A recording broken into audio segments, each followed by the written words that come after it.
Quero fazer uma reflexão com vocês sobre a importância de ser sal e luz. São duas coisas que estabelecem um referencial, que atrai para si a atenção.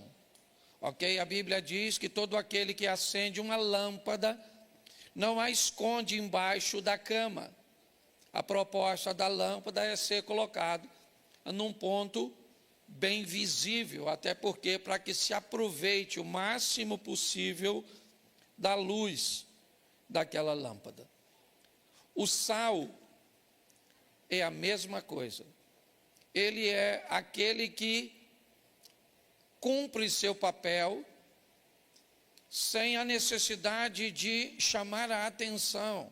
Todas as vezes que alguém, numa comida principalmente, falar do sal, é porque a comida provavelmente não está legal, certo? Se alguém falar do sal, é porque ou tem sal demais, ou tem sal de menos. Dificilmente alguém vai falar, nossa, o sal está na medida certa. Então a proposta de Deus é criar seus servos, porque as duas comparações são para nós: sal da terra, luz do mundo. É que nós nos tornemos uma referência para outras pessoas. A Bíblia diz que nós somos embaixadores dos céus aqui na terra. Ou seja, alguém que não pertence àquela nação, mas que vai para uma base daquela nação em outra nação. Certo? Você vai no centro do Rio de Janeiro, ali próximo a Presidente Antônio Carlos, há algumas embaixadas, dentre elas a dos Estados Unidos. Aquele ali é um território, é considerado um território americano dentro do território brasileiro. É assim que funciona. Nós recebemos informações bíblicas de que somos embaixadores de Deus, ou seja, a nossa casa, a nossa vida deve ser uma extensão do céu na terra. Por isso, a oração do Pai Nosso ensinada por Jesus, ele não disse, eu vou para o teu reino. Ele disse, que venha o teu reino. Certo? Por isso, Jesus ensinou a mulher samaritana, ora vem, que nem nesses montes e nem em Jerusalém adorareis o Pai. O que Jesus estava dizendo é, onde estiver um adorador, aquele lugar vira um ambiente de adoração. A minha proposta hoje é mostrar como pastor local, como pastor itinerante, certo? Normalmente a função de ensinar o que eu vou ensinar aqui hoje é uma função do pastor local e não do itinerante, certo? O itinerante normalmente leva uma palavra que tem por propósito alcançar vidas, promover salvação. Mas um pastor local, ele precisa estar pronto a preparar as ovelhas, as pessoas, para lidarem com qualquer tipo de situação, seja ela favorável ou não, agradável ou não. Precisamos estar preparados para tudo. Então, o tema da minha mensagem hoje é dois mundos. Quanto mais rápido nós entendermos isso, quanto mais rápido nós diferenciarmos isso, mais fácil a nossa vida pode se tornar. Então eu quero que você olhe para a sua vida e para você como você é pertencente de dois mundos. Vou te dar os textos primeiro e depois eu vou falar. É importante você entender desde já que quando você está vivo nesse corpo físico, os dois mundos se conectam, ok? Então, enquanto você estiver vivo, tá certo? Você é pertencente aos dois mundos. A parte física, e nós vamos ver isso, e a parte espiritual. Depois que você morre, ok? Aí você não pertence mais a dois mundos. Você perde a conexão com o mundo físico, ou seja, enquanto você está vivo, você está conectado nos dois mundos. Depois que você morre, você está conectado a um só. Entender isso talvez possa te ajudar a lidar com algumas situações, e vamos aos textos para que eu possa afirmar isso para você. Gênesis, preste atenção, deixa eu te fazer uma pergunta. Imaginemos que você tem um filho. E vamos imaginar que você vai escrever um livro a respeito da vida que esse filho pode ter.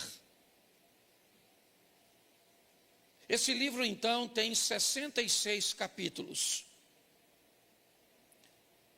Você deseja que seu filho seja abençoado, que ele seja próspero.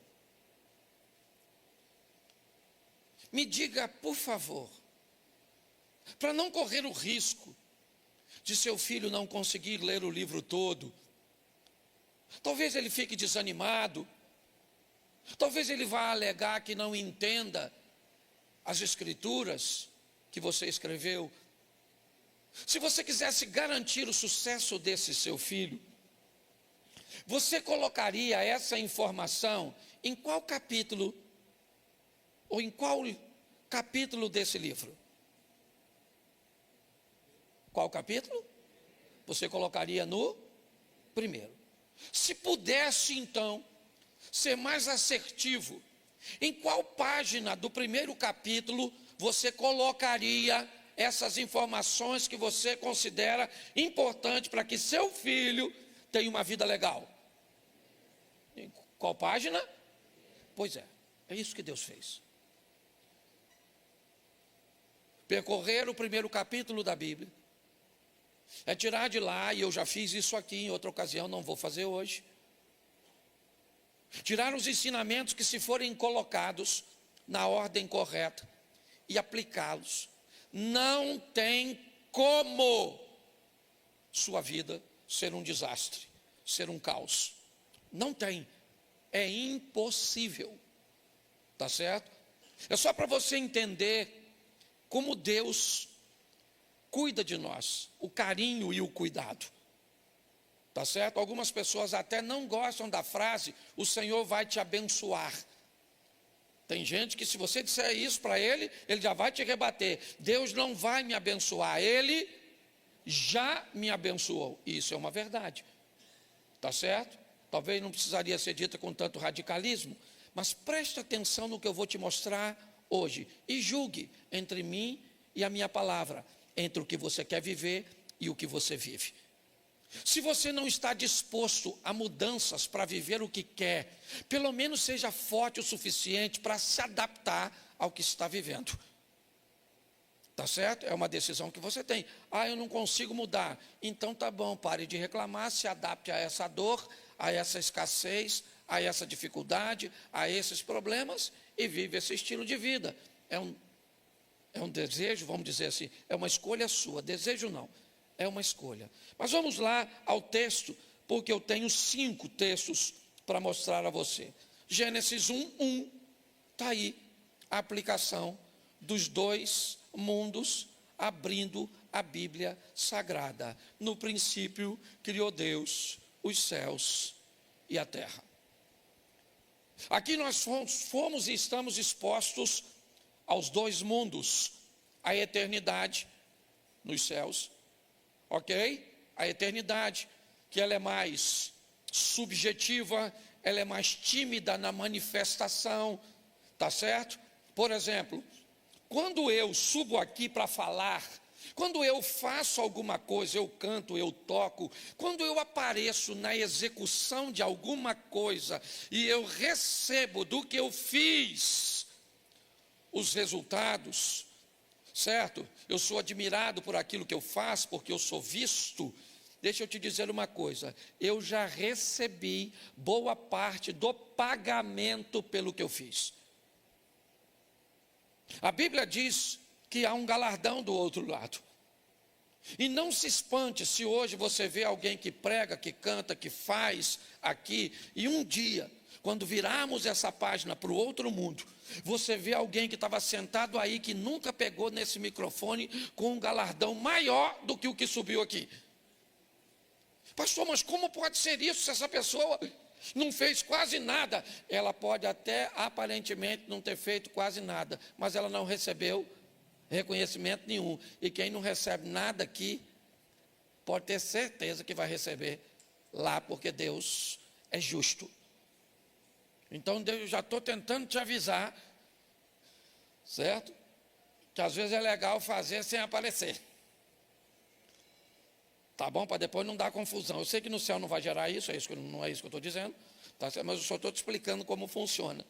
Então os dois mundos, terra e céu.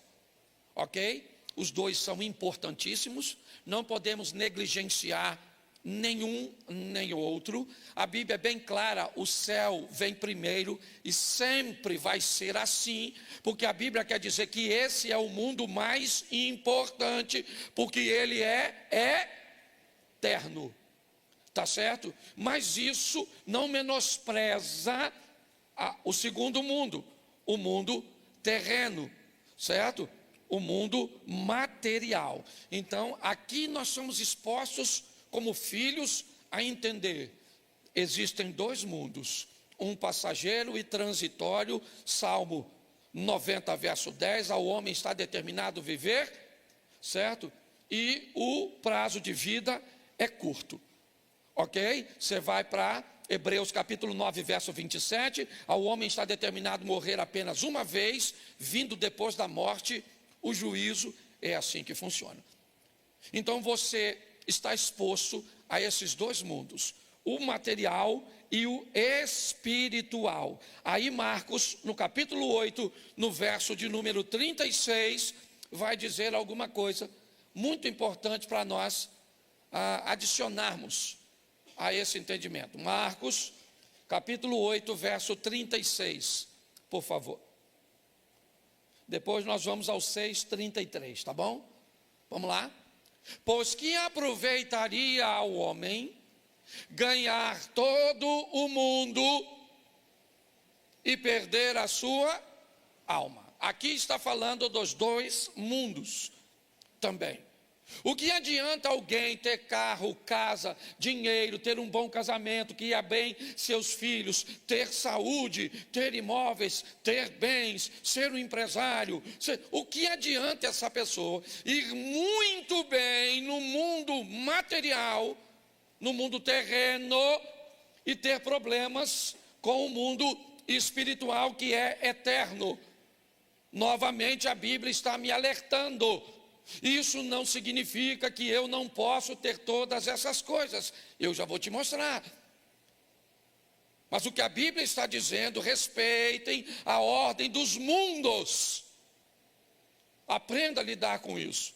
Tá certo? Não adianta nada alguém, tá certo? Ganhar o mundo inteiro, ser bem-sucedido neste mundo e perder a sua alma.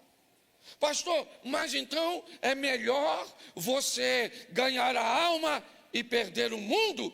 Também não concordo com você, não. Eu acho que dá para ir para o equilíbrio. Dá para ganhar o mundo, para ser bem-sucedido, dá para viver uma vida decente, digna, favorável e sem a necessidade de perder o mundo. Eu não gosto de ir para essa extremidade, não. Eu só me preocupo com o mundo material porque as coisas vão ficar assim. Aqui, o ensino bíblico não é esse. Não é assim que funciona. Você vai pegar os patriarcas no Velho Testamento, ok? Você vai ver todos eles vivendo um ambiente equilibrado. Tá certo?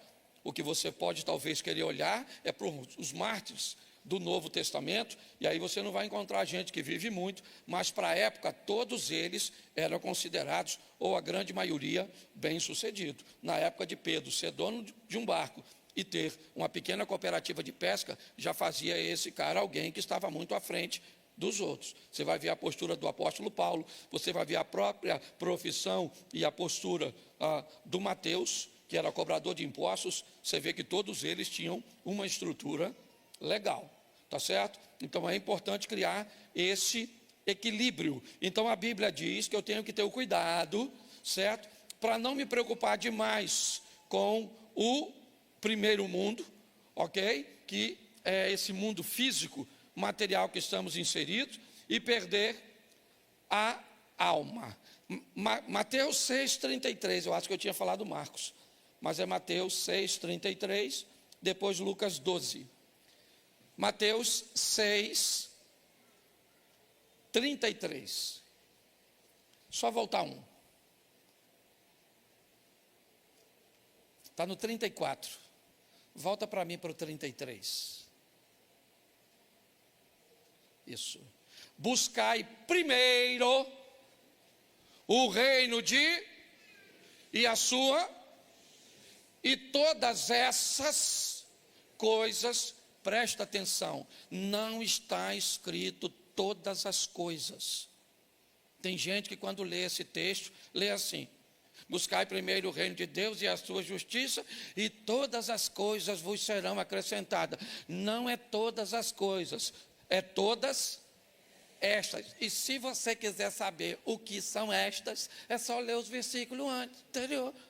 Olha como é que é simples. Não andeis ansiosos, não se preocupe com a sua roupa, com a comida, não se preocupe. É isso que a Bíblia... Para de dizer que a Bíblia está dizendo que vai te dar tudo. Adaptando um texto, tá certo? Então, está bem aqui, buscai primeiro, o quê? O primeiro reino, aquilo que está escrito em Gênesis capítulo 1, verso 1, tá certo? Aquilo que nós lemos em Marcos, agora. Então eu busco primeiro o reino e a sua, e então todas essas coisas materiais necessárias, emprego, casa, carro, todas essas coisas me serão. Isso é só você ler anterior, o que a Bíblia está dizendo é isso. Eu busco primeiro prioridade, por quê? Porque é eterno, está certo? Está lá na Bíblia. Não busque tesouro na terra, onde traça, ferrugem e ladrão pode roubar, mas buscai tesouro no céu, onde não há traça, ladrão, nem ferrugem.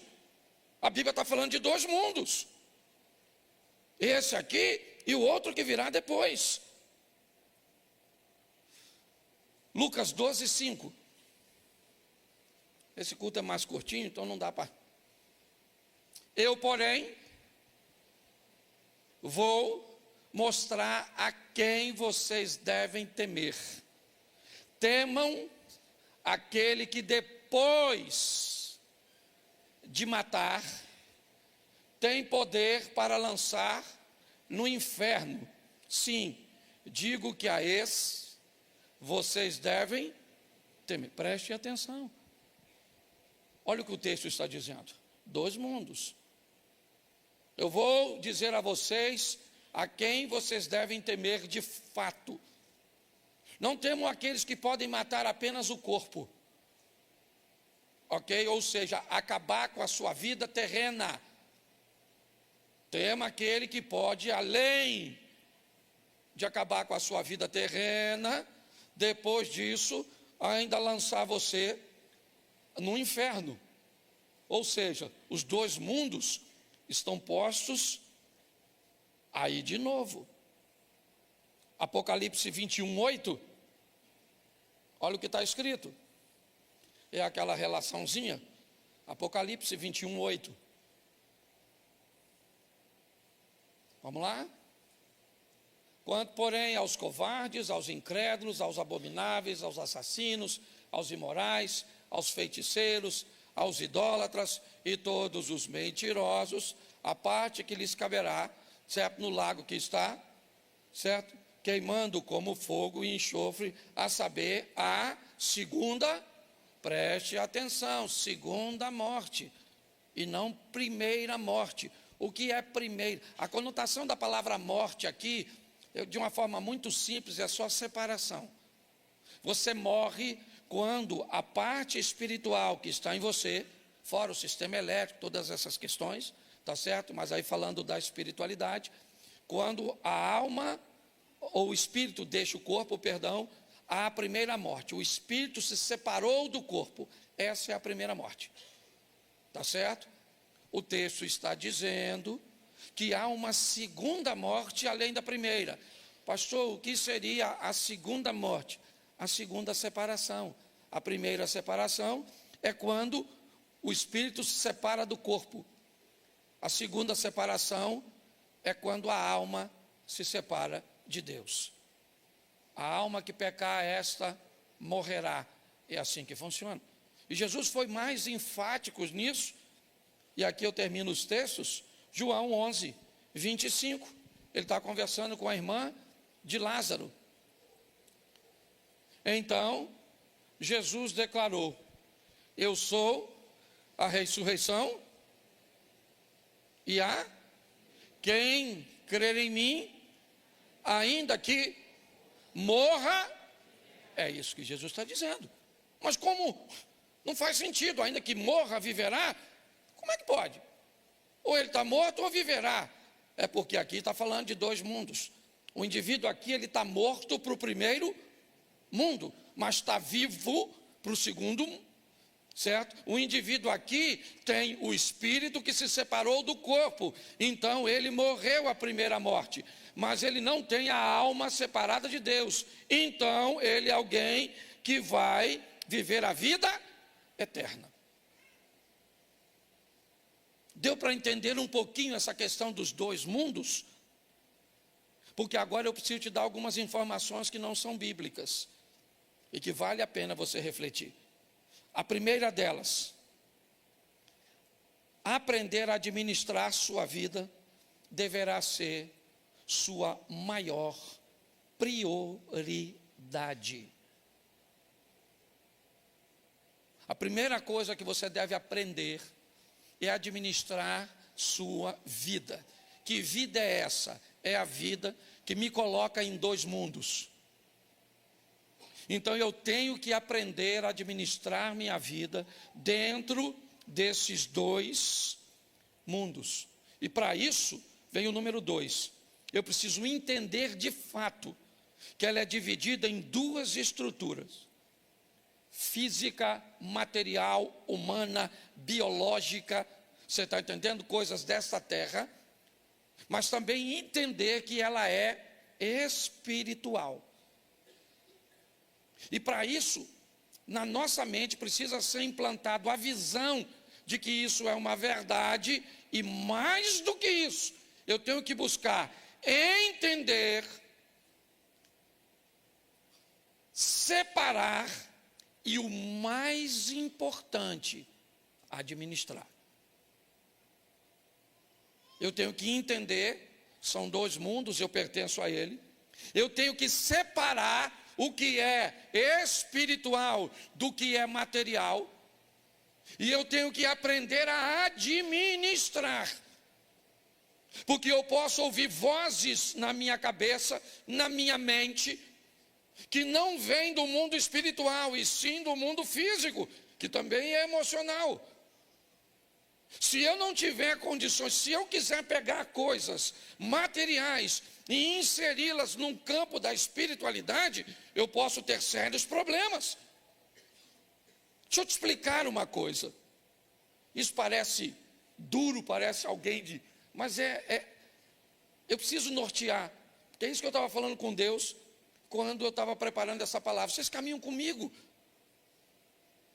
Então não posso aplicar a visão de uma outra pessoa no que diz respeito a reino. Deixa eu te falar, na minha cabeça, fé não paga a conta. Fé não compra as coisas.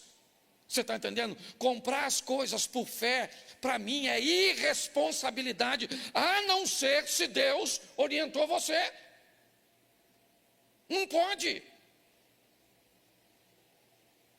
Deus orientou você? Então tá bom. Pastor, eu comprei um carro pela fé porque Deus falou. Pode ter certeza, seu carro nunca vai ficar com uma prestação atrasada. Seu carro nunca vai ir para busca e apreensão. Agora, se em algum momento ele for, você pode ter certeza, não foi Deus que falou com você. Porque Deus não é irresponsável. Esse dia alguém falou comigo assim: pastor, o senhor vai orar por um carro que Deus me deu? Eu falei: claro, cara. Quem te deu? Foi Deus. Eu falei: não, isso eu sei, você já falou. Eu quero saber quem Deus usou para te dar. Ele falou: não, mas não foi assim não. Eu comprei. Eu falei: não, peraí. Você sabe o que é algo dado? Dado é dado.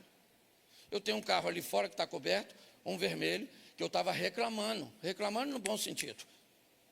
Certo? Eu estava lá no Tuninho, no bairro Amazonas, jantando, e eu perguntei a ele: Tuninho, ele é um cara muito bem sucedido, tu já ganhou carro? Porque eu estava com uma encrenca que pastor Gerson, de Petrópolis, ganha um carro atrás do outro. Eu nunca ganhei carro. Eu falei: tu já ganhou carro, Tuninho? O Tuninho falou: nunca ganhei não. Eu falei: eu também nunca ganhei. Esses caras ganham carro, fica contando ainda na igreja que ganha carro, só me deixa com raiva. Será que eu estou em pecado? Por isso que eu não ganho carro? Não estou reclamando não, que eu tinha dinheiro para comprar o carro, mas eu também, falar que ganha seria legal. Peguei meu carro, ele falou que não tinha ganho, e eu também não ganhei, peguei meu carro e saí. Quando eu saí do Mendanha, que eu peguei a Avenida Brasil, o cara me manda a foto de um carro. E aí, pastor, olha que carro legal. Eu olhei, um Fusca, um Zé do Caixão, vermelhinho, bonito, um troço, Fusquinha guarda-porta. Falei: nossa, que Fusca bonito. Ele falou: o senhor sabe quanto custa? Eu falei: rapaz, esse carro não tem mais preço, ele só tem valor. O preço dele é baixo. O valor vai de quem aprecia. Aí eu falei: mas nem me mostra. Porque se eu chegar com mais um carro antigo em casa, minha mulher me põe para fora. Gente, entre esse emaranhado todo, não deu uma hora. Aí ele me manda uma mensagem com a foto do carro. O carro é seu, pastor. Manda buscar. Então aquele carro vermelho que está ali, eu ganhei. O resto eu. Então comprar e ganhar é diferente, crente. Se você vai pagar, você não ganhou, você comprou. Entendeu? Não suba aqui para dizer que Deus te deu algo que Ele não te deu. Ele te deu condições de ir.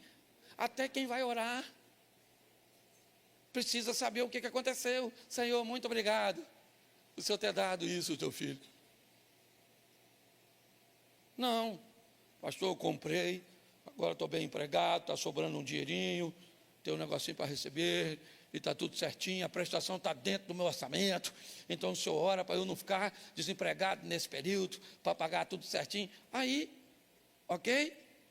Então as pessoas precisam ter o cuidado para não misturar as coisas, administrar as duas vidas. Misturar as duas vidas pode ser desastroso, exaustivo e pior, pode prejudicar a sua fé. Pode prejudicar a sua fé. Se você não sabe diferenciar o que é espiritual, certo? Porque é material, porque é humano, você pode ter sérios problemas para vivenciar isso. E qual é um dos grandes desafios? É que a vida terrena, a vida neste mundo, ela está totalmente integrada a um outro ser humano. Talvez esse seja o grande desafio. A vida neste mundo, preste atenção, a coisa mais importante neste mundo, para Deus, são pessoas e não são coisas. A maior lição que nós precisamos aprender desses dois mundos é que no mundo físico tem muita coisa importante, significativa, sim. Mas a coisa mais importante é o ser humano, o que nós hoje se não prestarmos atenção, não estamos nos preocupando. Estamos perdendo o interesse, certo? E aí vamos precisar ter um amor incondicional. Não interessa, meu irmão. O cara é um mendigo, ele é um milionário, ele é hétero, ele é homo, ele é branco, ele é preto. Não interessa. Você está entendendo? Ele é bom, ele é ruim, certo? Nós temos que ter um amor pelo outro de forma incondicional, mas aprenda, por favor, misturar amor ao próximo com proximidade com o próximo também pode ser um grande problema.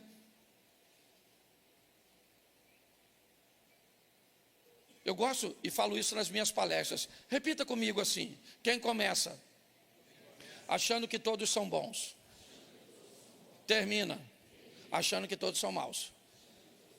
Quem começa achando que dá para viver com todo mundo, termina achando que não dá para viver com ninguém, porque não sabe separar. Você já viu alguém dizer assim: eu não conto mais nada para ninguém não, meu irmão. Chega. Você sabe por que as pessoas não contam mais nada para ninguém? Porque já contou para quem não devia e virou fofoca. Eu não ajudo mais ninguém não. Cansei de ser bobo. Senão você continua bobo. Só que você foi um bobo que ajudou todo mundo e agora virou um bobo que não ajuda ninguém. Porque você sequer é capaz de separar o necessitado do aproveitador. E se alguém te fez mal e te deixou mal, esse alguém não é seu inimigo, ele é seu mestre, ele é seu discipulador.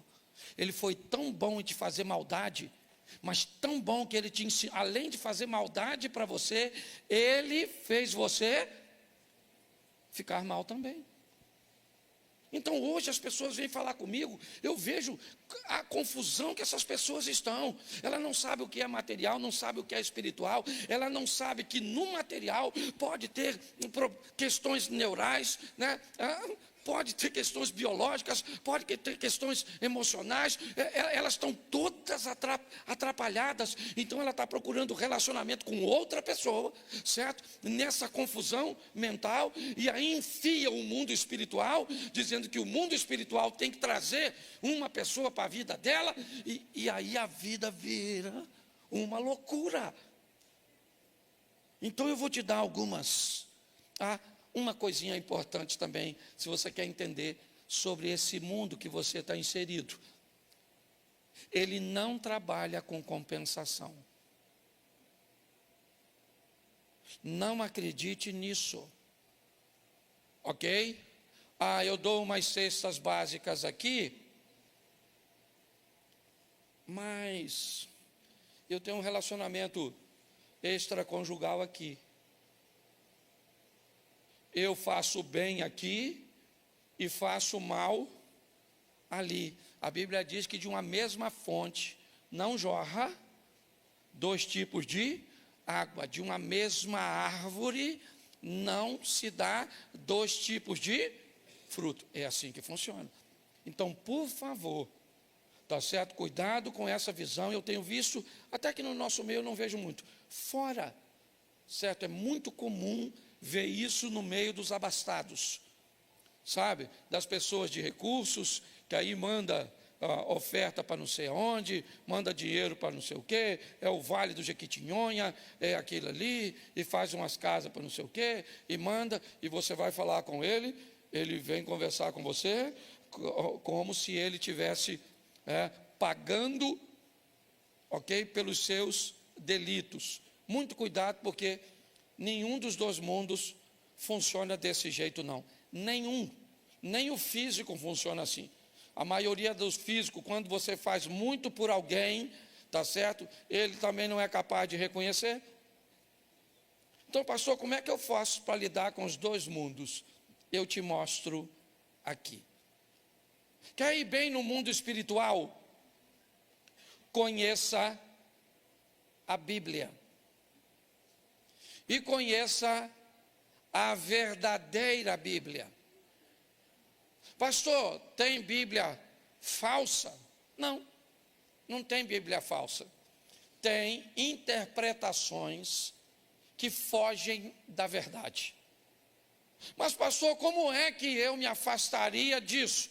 É muito simples. Lendo você mesmo. Quando você deixa os outros lerem por você, você vê um escândalo daquele, na época, eu não lembro o repórter que foi, entrevistando um senhor que leu adúltera, e leu adultera no lugar de adúltero, certo? E isso fez com que ele pegasse a mulher do membro. O pastor, ele leu assim, vai lá e adultera com a mulher do seu irmão. Ele mostrou o texto para o irmão disse, é isso que está escrito? É, então pega. Quando o repórter foi entrevistar ele, o pastor, o repórter disse, não, mas não está escrito adultera não, está escrito adúltera. Ou ainda bem que o senhor me falou. Mas já tinha pego, a casa já caiu. Sabe qual é o problema? O problema é que a maioria das pessoas fica com a leitura dos outros. Aí está assim de gente na internet, ensinando tudo de qualquer jeito. Tá certo? Aí a sua vida está toda bagunçada, porque você fica escutando aqui, escutando ali, escutando lá. É um problema sério. Então você quer ir bem na sua vida espiritual? Conhecimento bíblico. Segunda coisa para a vida espiritual, oração.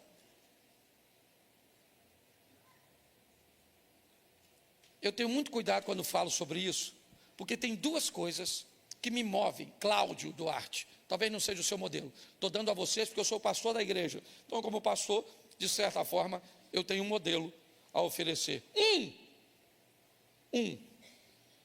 A Bíblia é bem clara, você nunca será ouvido pelo muito pedir.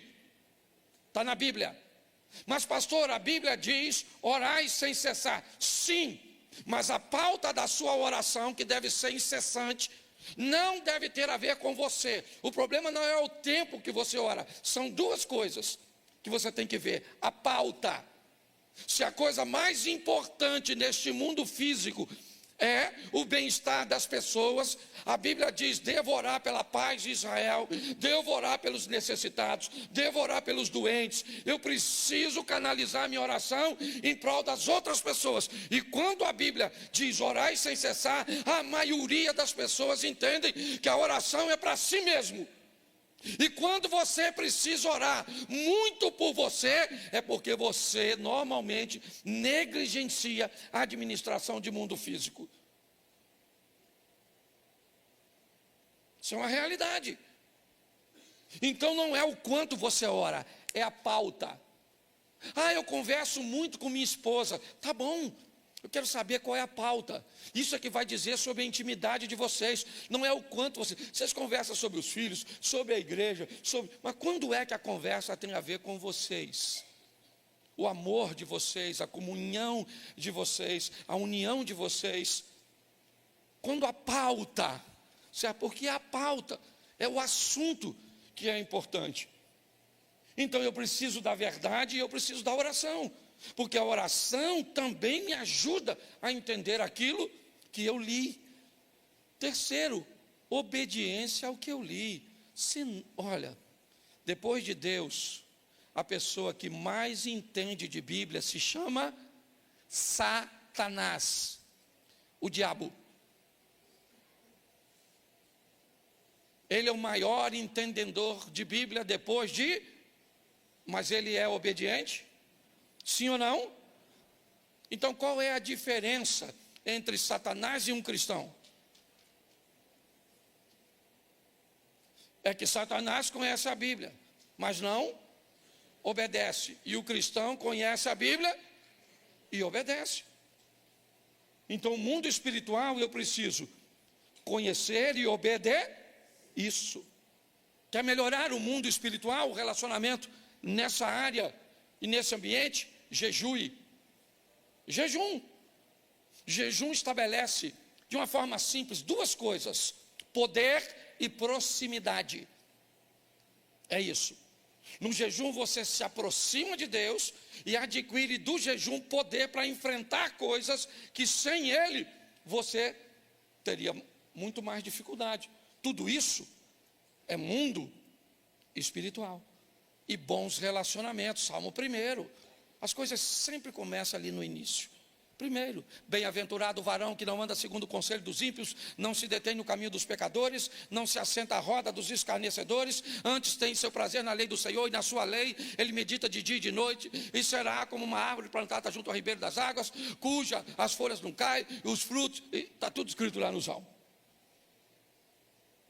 Então, se eu quero desenvolver uma vida espiritual, você vai me perguntar, pode ver, meu filho está aqui. Você perguntar a ele quantas vezes me viu jejuando, me viu orando, me viu...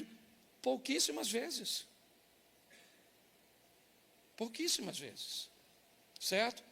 Não tem a ver com o que as pessoas estão vendo que você faz, a não ser que você queira estabelecer um exemplo. Aí é outra coisa. Tá certo?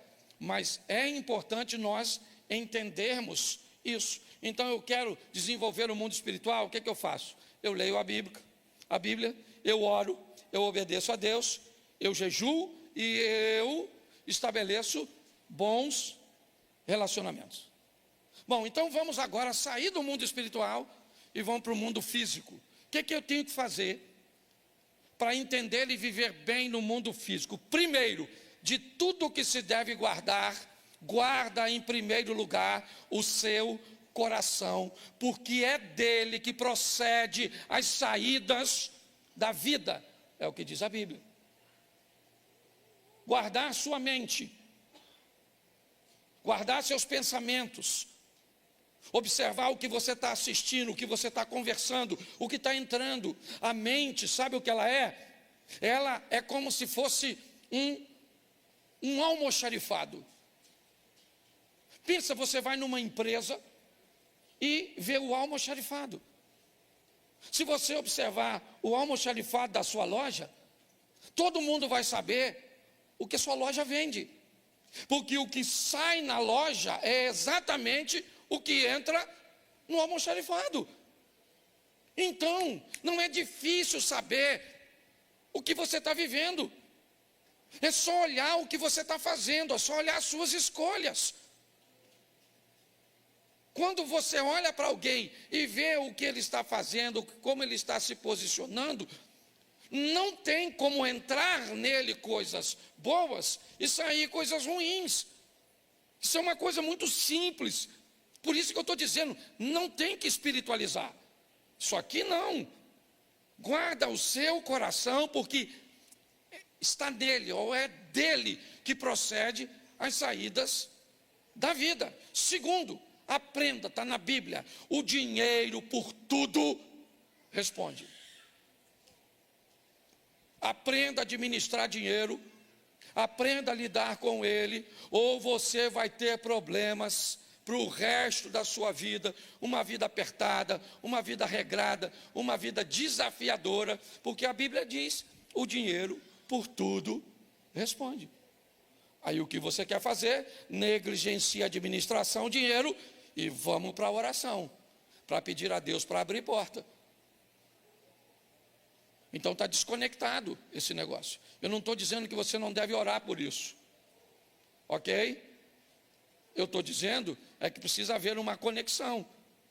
Tá certo? Terceiro, volta para cá também no mundo físico. Bons relacionamentos. Assim como o mundo espiritual requer de você, certo? O mundo físico, você vai precisar estabelecer bons relacionamentos, escolhas. O ano vai virando, o que você faz no final do ano? Quantas pessoas no final desse ano vão sair da sua vida? Vão sair da sua intimidade? Vão deixar de ser próximas? E vão deixar lugares para próximas pessoas? Uma das coisas mais abençoadas numa floresta, sabe o que é? O sol. Entra numa floresta e você pode ver uma árvore bem fininha e ela está toda tortinha assim, ó. O galinho vai para lá, às vezes ela está desse tamanhozinho, já foi 3 ou 4 voltas. Sabe o que ela está tentando? pegar o sol que entra pela clareira, onde ele tiver, o calor tiver, ela vai tentando, entra e você vai ver o tamanho das árvores grandes e a dificuldade das árvores pequenas de sobressair. Sabe o que elas estão esperando? A queda de uma árvore grande, porque todas as vezes que uma árvore grande cai numa floresta, sabe o que ela abre? Uma clareira. E todas as vezes que uma clareira é aberta, sabe o que acontece? O sol passa a alcançar árvores que nunca receberam o sol, e aí agora elas começam a crescer. A vida é do mesmo jeito, mas seu ciclo nunca muda, e provavelmente sua história também não. Mundo físico se muda com trabalho. Não dê lugar à preguiça. Quanto mais você trabalhar, pastor, eu trabalho demais.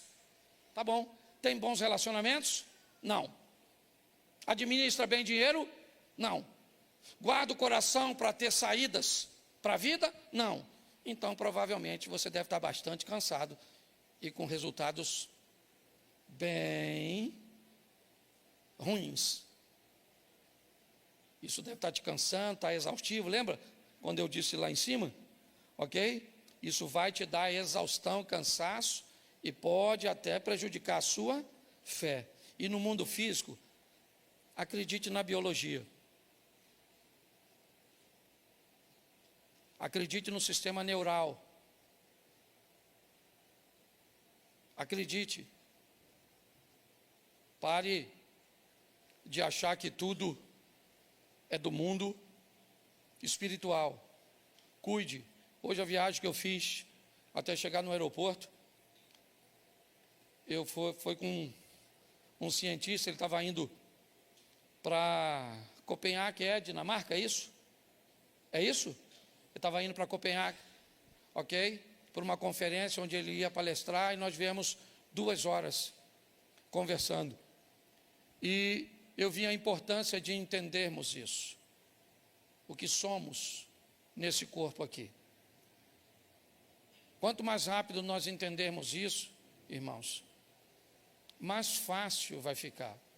Ah, pastor, mas Jesus disse: no mundo tereis aflições. Ele disse, mas ele também disse: eu vim para que tenham e a tenham em. Então decide o que você quer ficar. Você quer isolar um texto e viver ele? Eu vou respeitar. Só que, goste você ou não, existem 2 mundos. Você está inserido nele, ok? Então, aprenda a administrar, ou aprender a administrar a sua vida deve ser sua prioridade. Entender que ela funciona em 2 estruturas vai ser para você algo libertador. Mais do que entender isso, implantar uma visão na nossa mente, buscar entender, separar e administrar. Se você mistura os 2 mundos, não sabe o que é espiritual, não sabe o que é físico, não entende o que ouve, não entende o que fala, se atrapalha quando compra, se atrapalha na escolha de pessoas, e aí inevitavelmente isso vai ser desastroso, exaustivo, e é só uma questão de tempo até a sua fé ser abalada. Essa é a verdade. Conheça a Bíblia, ore, obedeça, jejue e ande com boas pessoas. Isso vai fortalecer você para o mundo espiritual. Guarde seu coração, aprenda a administrar dinheiro, tenha bons relacionamentos, trabalhe e acredite que às vezes você vai precisar de um ansiolítico, às vezes você vai precisar de um profissional da área da saúde emocional, às vezes você vai precisar de um psiquiatra, certo? Porque por não acreditar nessas coisas, até hoje, na igreja, não só na igreja, mas na maioria dos lugares, se você falar, eu estou indo no psiquiatra, alguém vai falar, fulano está doido. Só para você entender como funciona. Está na hora de melhorarmos a nossa vida. Isso. Não depende de Deus, depende de nós. De João, capítulo 1, ou melhor, capítulo 4 primeiro. Vamos dar uma olhadinha no assunto sede, girando em torno de água, e a primeira é a mulher samaritana. Isso. Quando o Senhor veio a saber que os fariseus tinham ouvido que Jesus fazia, que batizava mais discípulos que João, ora ainda que Jesus mesmo não batizava, mas sim os seus discípulos, ele saiu da Judéia e foi outra vez para a Galiléia. Era necessário passar por Samaria. Foi ter em Samaria, numa cidade chamada Sicá, junto à herdade que Jacó havia dado para o seu filho José. Estava ali a fonte de Jacó. Jesus, cansado do caminho, assentou-se junto à fonte, certo? E veio uma mulher de Samaria tirar água e disse: Jesus, dá-me de beber. E ela disse: como tu, sendo judeu, me pede beber a mim, que sou mulher samaritana? Há parentes, porque o judeu não se comunica com o samaritano, fecha o parente, bota uma pontuaçãozinha aí. Jesus disse: mulher, se tu conheceras o dom de Deus e soubesse quem é o que te diz dá-me de beber, você é que me pediria e eu te daria da água viva. Ela disse: o poço é fundo, o Senhor não tem com o que tirar. És tu maior que o nosso pai Jacó, que bebeu ele mesmo deste poço, como também toda a sua família e todo o seu gado. Jesus disse: mulher, aquele que beber desta água tornará a ter sede, porém aquele que beber da água que eu lhe der nunca mais terá sede. Note que o assunto é água, preste atenção, depois você confere. Água, ok? O assunto aqui é água. Uma mulher está indo buscar água. O que tem lá? 2 poços. É isso aí, querida. Criança é assim mesmo. Louvado seja Deus. Se está chorando é porque está com saúde. Isso. O que tem lá? Repita comigo: 2 poços. Isso. Mas pastor, a Bíblia diz que tem um poço só. O poço de Jacó, a herdade que ele deixou para José. Bom, isso é o que tem o H2O. Tá certo? Bom, o que aquela mulher tem ou sabe que vai ter? Sede. Não significa que ela está com sede no momento que está tirando água. Como ela não tem uma água encarnada como nós, ok? O que ela faz? Ela vai atrás da água. Ela sabe onde a água está. Ela sabe. Ela sabe que para tirar a água, ela vai precisar de algumas ferramentas. Ela sabe que o poço é fundo, ela mesmo disse a Jesus. E ela sabe que precisa de uma corda para acessar a água que está no fundo. E ela precisa também de um recipiente para conduzir a água para casa.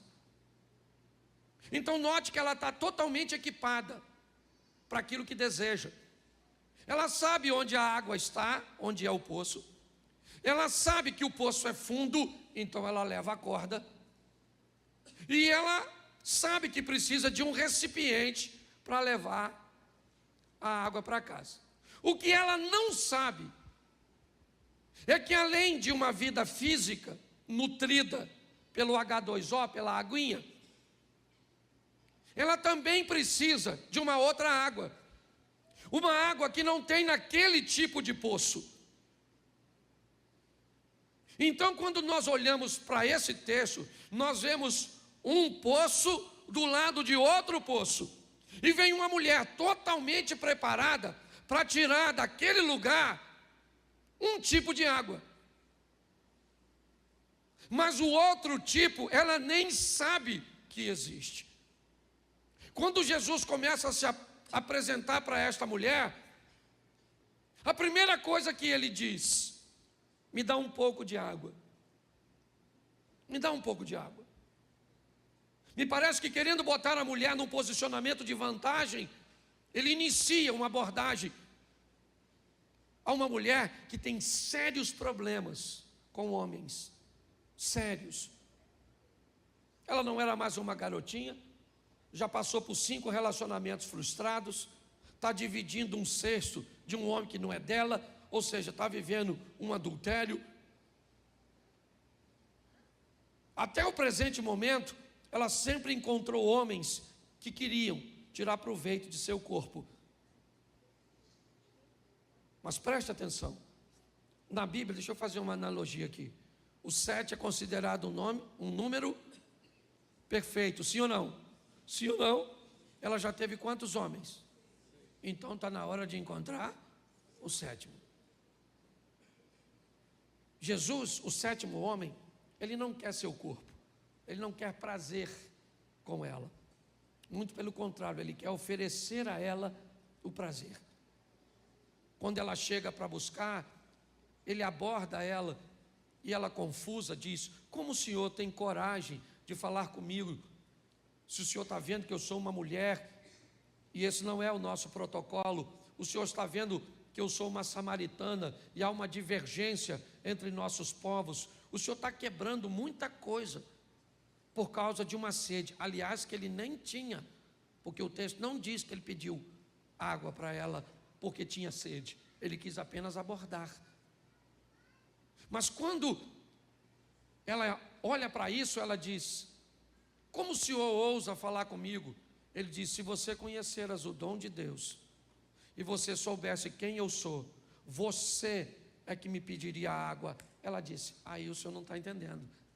Deixa eu explicar uma coisa: o senhor não tem como me dar água, porque se o senhor tivesse como me dar água, o senhor já teria bebido. Eu vou falar para o senhor: o poço é fundo, e eu não estou vendo o senhor com nenhuma ferramenta capaz de tirar aquela água. E ele está dizendo: mas eu não estou falando daquela água, eu estou falando da felicidade que você está buscando. Eu estou falando da plenitude que você está buscando na vida. Eu estou falando que você, mulher, está buscando felicidade, satisfação, prazer e realização no poço errado, com decisões erradas. Porque é isso. Qual é o problema da felicidade? O problema é que todo mundo deseja alcançá-la, mas o problema é que onde ela vai estar? O que é ser feliz para você? É grana no bolso? Beleza. Você acha que quem tem dinheiro no bolso é feliz? Então você imagina que nas grandes mansões, nos lugares, certo, onde o dinheiro está presente, todo mundo é feliz?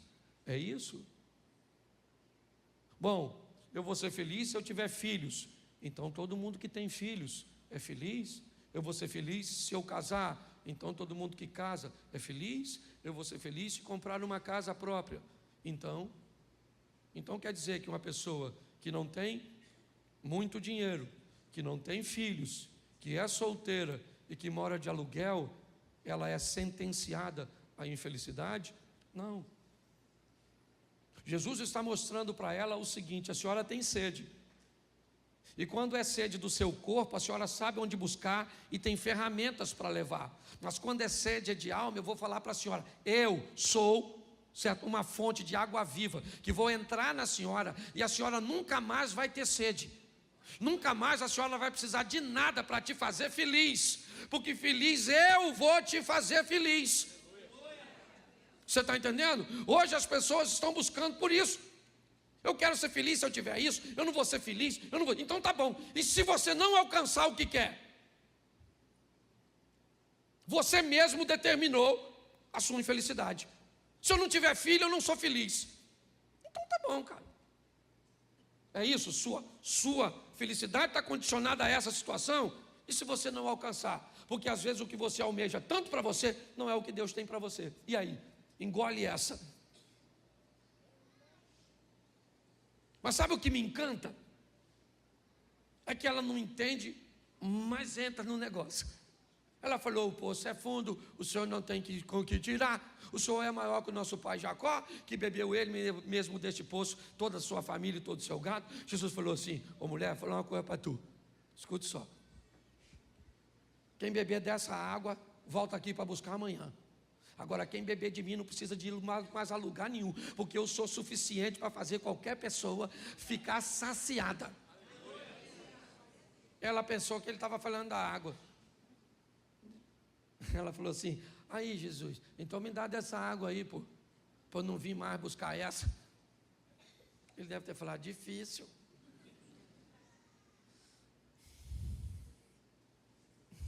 Você não entendeu nada.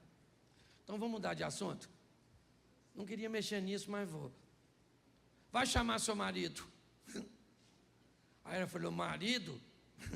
Caraca, vamos voltar para a água, que eu acho que eu ia ficar mais confortável. Deixa eu explicar ao senhor. Eu não tenho marido não, moço. Eu sou solteira. Aí ele falou, pois é, dona. A senhora não tem, porque a senhora já teve 5, já está com um que nem é seu. Ela falou, caramba, fofoca terrível. Ela não sabe que ele é Jesus. Então ela deve estar falando, puxa vida, descobriu quem eu sou. Caramba. Ô moço, eu estou vendo que o senhor é profeta. O senhor é alguém diferente. O senhor não é igual aos outros homens que eu encontrei. O senhor é diferente. O senhor sabe o meu passado. O senhor sabe quem eu sou. O senhor me conhece e eu não sei nada a seu respeito. Essa é a grande questão. Pare para pensar nisso. Ele sabe quem nós somos. Poucas coisas você sabe a meu respeito. O que você sabe a meu respeito? Você me conhece há quanto tempo? Você não sabe o que eu passei na infância, na minha adolescência, na minha juventude, os traumas que eu já enfrentei, as escassez, os problemas, tudo que eu já... E ele sabe de tudinho. E mesmo assim, me deu a oportunidade de me oferecer uma água que uma torneira não me dá. É muito importante nós entendermos isso. Jesus está mudando a história dessa mulher. E pensa num troço absurdo, é o que ele vai fazer com ela. Ele conversa com ela e fala coisa com ela que ele não disse para seus discípulos. Ele dá instruções. Que tem essa mulher para receber isso? Sabe onde os discípulos dele estão? Enquanto ele está conversando com a mulher? Na cidade de Samaria. Sabe o que tem lá? Muita gente que Jesus quer salvar. Jesus diz para seus missionários, 12 missionários, vão até Samaria comprar comida.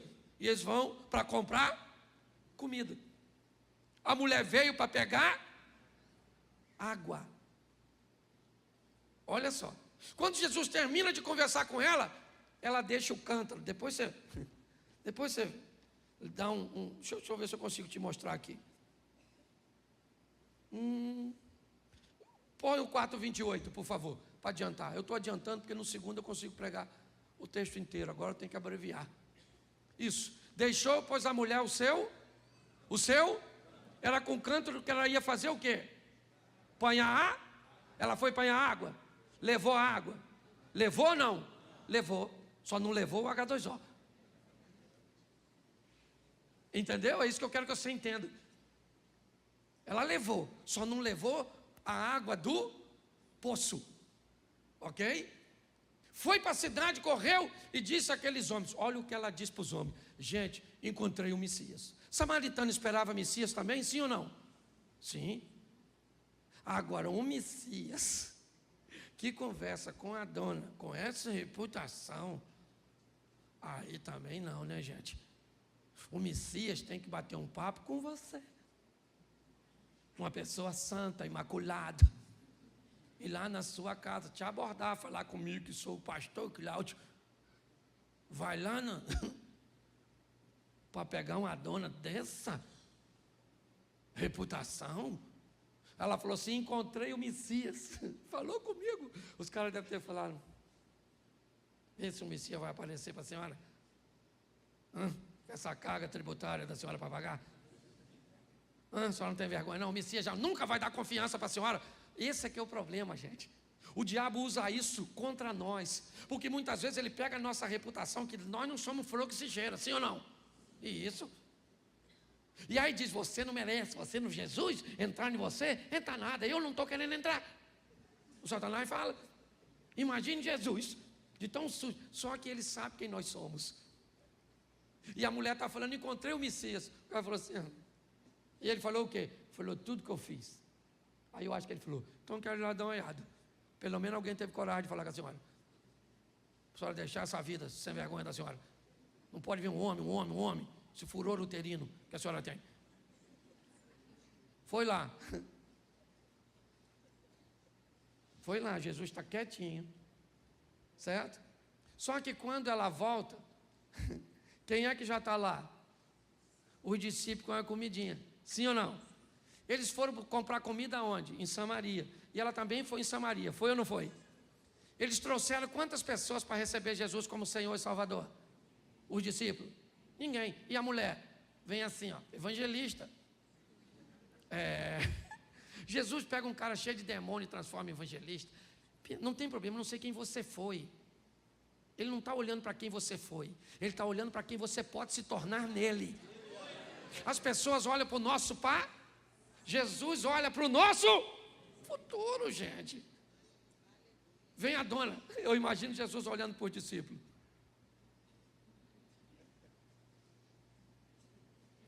Aquilo é que é evangelista. Olha como é que a dona vem cheia de alma e vocês vêm cheio de sacolinha do supermercado. O que é que ela trouxe? Gente que também tinha sede.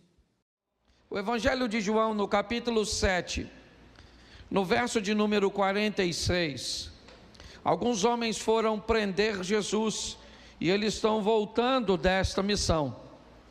E como eles voltam de mãos vazias, eles foram designados a prenderem Jesus. E eles voltam sem Jesus. Bota o verso 45, que fica mais fácil de todos entenderem. E os servidores foram ter com os principais dos sacerdotes e fariseus, e eles lhes perguntaram: por que o não trouxeste? Verso 46, responderam os servidores: nunca homem algum falou assim como este homem. Feche seus olhos. Senhor nosso Deus e Pai, em nome de Jesus, eis aqui a tua palavra. Continua falando conosco. Usa-me como um canal de bênção nesta hora, em nome de Jesus. Você pode dizer amém? Amém. Preste atenção na frase que foi dita pelos homens que receberam a missão de prender Jesus. Depois você pode observar, eles vão até onde Jesus está, se posicionam em lugares estratégicos. Jesus está falando a uma multidão. Eles não querem prendê-lo naquele momento, sabe que aquilo iria gerar uma grande confusão. Então eles precisam aguardar o momento oportuno para prender Jesus. Eles precisam esperar que uma oportunidade apareça, que uma brecha se abra naquele ambiente. Porém, quando eles vão fazer isso, algo começa a acontecer. Se eles precisam esperar Jesus falar, automaticamente isso significa que eles vão ter que ouvir o que ele está dizendo. E quando eles começam a ouvir, o interesse de prendê-lo começa a não existir. Quando eles começam a ouvi-lo, eles começam a raciocinar e ver que a missão cuja qual eles foram enviados não faz sentido. Eles terminam de ouvir, a oportunidade de prender Jesus aparece, porém eles não cumprem a missão. Eles voltam decididos que não vão prender Jesus, não porque não podem, não porque não conseguem. Eles decidiram que não faz sentido prendê-lo. Então eles voltam àqueles que os enviou, e assim que eles estão chegando, os homens notaram: está faltando alguém neste grupo. O que aconteceu para que vocês não o prendessem? Provavelmente a resposta que eles esperavam era: olha, não apareceu oportunidade. Olha, ele estava cercado por seus discípulos que estavam em maior números. Olha, nós não conseguimos porque ia gerar um grande problema. Eles poderiam até mesmo mentir, mas eles acabaram de ouvir a palavra do Salvador. Não faz sentido sair da presença de Jesus um mentiroso. Não faz sentido sair da presença de Jesus um dissimulado. Então eles dizem: olha, para falar a verdade, nós não o trouxemos, porque nunca um homem falou assim como este homem. Preste atenção que eles não estão dizendo: nunca nós ouvimos alguém dizer o que ele disse. Não foi isso. O que eles estão dizendo é que a maneira que Jesus falava, e não o conteúdo. O conteúdo era até mais rigoroso. O conteúdo até cobrava mais. Ele anda dizendo que adultério, que no Velho Testamento era a consumação do ato, agora é simplesmente a cobiça. Ele está dizendo, ou pelo menos anda dizendo, que não matarás nos 10 mandamentos, agora deu lugar a irar contra seu irmão, pois Jesus está dizendo coisas mais duras, coisas mais severas, é verdade. O que ele traz consigo é algo extremamente rigoroso. Então não é o que ele está dizendo, pelo menos foram o que esses homens disseram. Ninguém nunca disse isso, ninguém nunca falou o que ele fala, não é isso. O que eles disseram é: ninguém, como ele fala. Pautado nisso, me veio o interesse de ver não apenas como ele falava, mas o que ele começou falando. Em algumas Bíblias, você talvez pode ter uma dessas, tudo aquilo que Jesus disse vem em vermelho. Não sei se você tem uma Bíbliazinha dessa, mas algumas Bíblias trazem consigo, certo? Essa possibilidade de você abrir e está lá todas as vezes que Jesus falou, está na Bíblia em vermelho. Eu tenho uma dessas e peguei porque isso me interessou para eu dividir com você hoje. O que ele falava? Quais foram suas primeiras frases nos 4 evangelhos? E como ele se dirigia a partir daí, falando a respeito de si mesmo e na situação que enfrentava.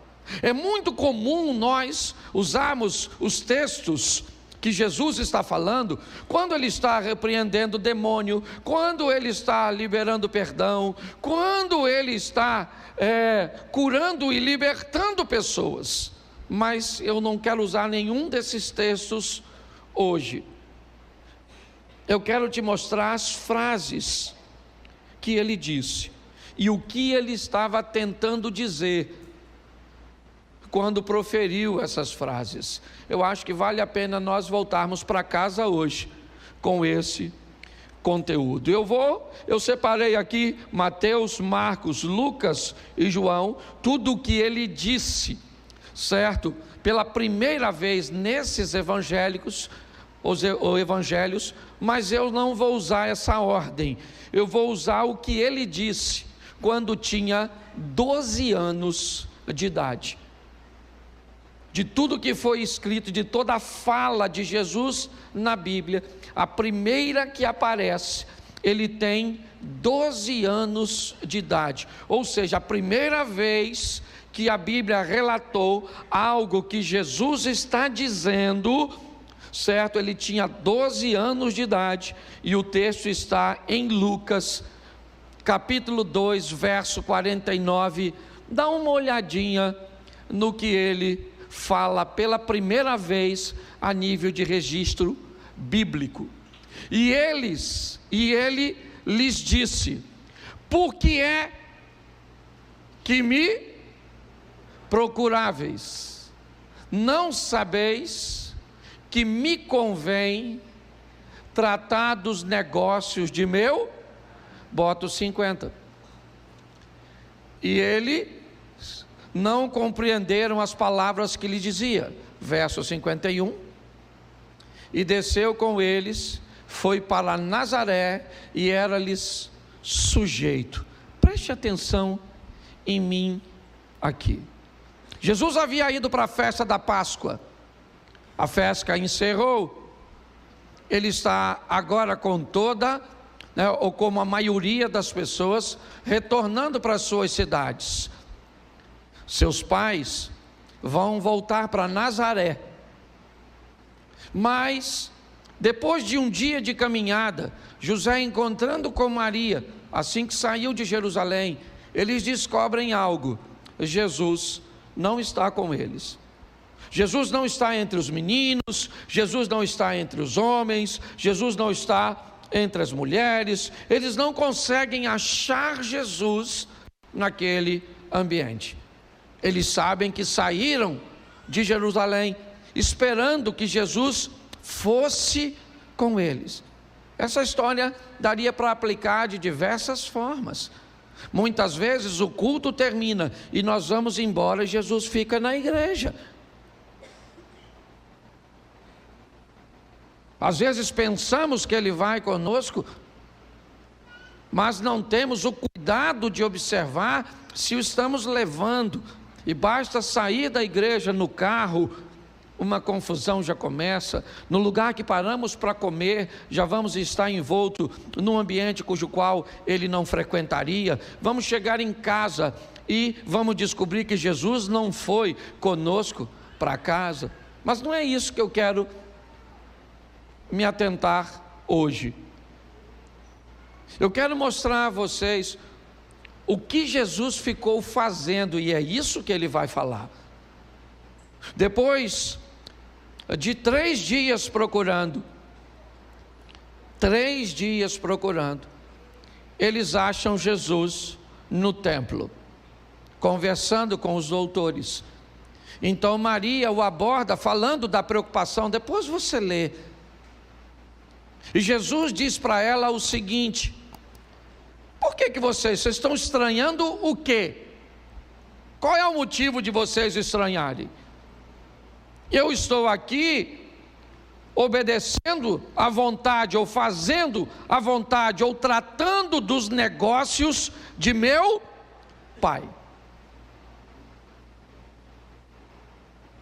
Eu queria que você atentasse para 2 coisas nesse texto. Primeiro, Jesus está deixando claro que sabe sua missão e que reconhece a autoridade do Pai. Eu vou te mostrar isso de uma forma mais enfática. Reconhecimento de autoridade. Jesus está diante de 2 autoridades: seu pai e a sua mãe terrena, e Deus. Nesses 2 ambientes Ele vai nos mostrar isso. Primeiro, Ele está dizendo: mais importa obedecer a Deus do que aos homens. É isso que Ele está dizendo, em outras palavras, uma mesma frase dita pelo apóstolo Pedro. Mas mais do que isso, eu estou aqui obedecendo, cumprindo a missão, porque eu saí do céu para cumprir esta missão. Então eu estou aqui tratando e reconhecendo que as coisas do Pai são mais importantes do que as coisas desta terra. Mas logo em seguida, o texto diz: ele baixou a cabeça, foi para casa e lhe era sujeito. A primeira coisa que Jesus vai mostrar em suas palavras, em suas atitudes, é o reconhecimento do céu, da prioridade do céu, de fazer a vontade de Deus. Mas segundo, o reconhecimento da autoridade de seus pais, daqueles que estão sobre ele. Não se esqueça que ele é o próprio Deus, sendo cuidado por homens, por seres humanos. É o divino sendo cuidado por um indivíduo carnal, e ele não tem problema nenhum de obedecer a essa hierarquia. O texto diz: ele ficou quieto, foi para casa e lhe foi sujeito. obedecia seu pai e a sua mãe. Talvez isso nos mostre porque ele foi bem sucedido. Talvez essa seja uma grande lição de Jesus para todos nós que muitas vezes não atentamos. Que uma das melhores maneiras de sermos bem-sucedidos nessa terra é obedecermos aos nossos pais. É o reconhecimento de autoridade.